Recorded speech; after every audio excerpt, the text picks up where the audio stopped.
Ministri i Infrastrukturës dhe Energjisë Enea Karakaçi inspektoi punimet për ndërtimin e nën stacionit të ri elektrik në Piqeras të Sarandës, një investim që synon të rrisë sigurinë e furnizimit me energji elektrike për zonën bregdetare në jug të vendit. I shoqëruar edhe nga administratori i operatorit të sistemit të shpërndarjes, Ledian Dalipi, ministri u njoh nga afër me ecurinë e punimeve, të cilat sipas ekspertëve po zhvillohen sipas afateve.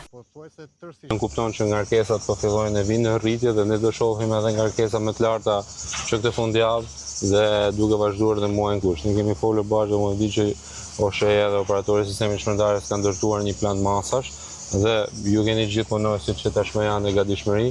Megjithatë është nevojshme ndoshta të theksosh edhe 2-3 elemente që thosh operatori i sistemit shpërndarjes po merr dhe po menaxhon edhe për këtë periudhën e ngarkesave të shumta të sezonit veror. Taksirati i kompanisë operatorit të sistemit shpërndarjes është në pikun e le të themi ngarkesave ku njerëzit bëjnë pushime, ju keni pikat e ngarkesave më të larta të konsumit dhe duhet edhe gatishmëria më e madhe.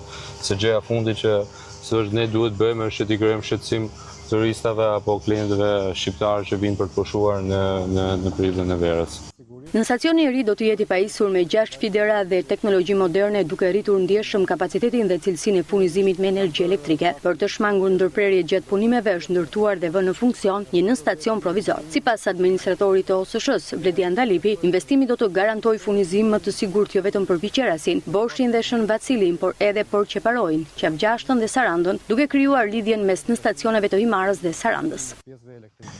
Paraprakisht neve kemi ndërmarrë masa që e gjithë zona, si pasojë e ndërtimit të në stacionit të ri, mos ngele pa energji kemi ndërtuar një në stacion, po themi provizor, që është ky në stacioni që shohim këtu, që është bërë në një kohë rekord për 3 muaj, me qëllim që të hapnim gjithë sheshin e kantierit dhe të vazhdonim të qetë punimet për ndërtimin e në stacionit të ri 110-20. Pasi ne kemi demontuar në stacionin pasi të vjetin e kemi demontuar.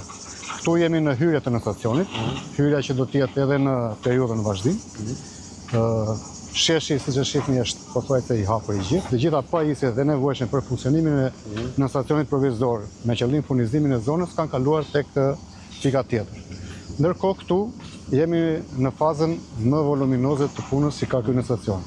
Ashtu siç e përmendët ju, ky është një ndër stacionet që neve na është përmbytur para disa kohësh dhe i kemi kushtuar një rëndësi shumë të veçantë pjesës së sigurisë së këtij në stacionin ndaj këtyre përmbytjeve që mund të ekzistojnë dhe në një moment tjetër. Duke patur dhe parasysh parashikimin e temperaturave për muajt në vijim, besoj që temperatura do të shoqërohet me rritje të kërkesës për energji, por gjithsesi ne jemi në gatishmëri për të garantuar gjithë konsumatorët tanë që do të kemi një sezon të mirë për sa i përket furnizimit me energji elektrike. Gjatë inspektimit, ministri Karakaçi theksoi se sistemi energjetik po përballet me ngarkesa gjithnjë më të larta për shkak të rritjes së fluksit turistik. Sipas tij, që në fund të muajit qershor, konsumimi i energjisë ka tejkaluar edhe nivelet kulmore të regjistruara në gushtin e vitit të kaluar. Për këtë arsye, OSHE dhe operatori i sistemit të shpërndarjes kanë marrë masa të posaçme duke garantuar grupet e punës në terren dhe duke mbajtur në gatishmëri ekipe teknike për të garantuar furnizim të pandërprerë me energji elektrike gjatë gjithë sezonit turistik. Në stacioni i ri i Piqerasit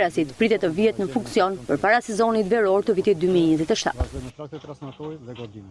Aktualisht kemi një transformator në punë.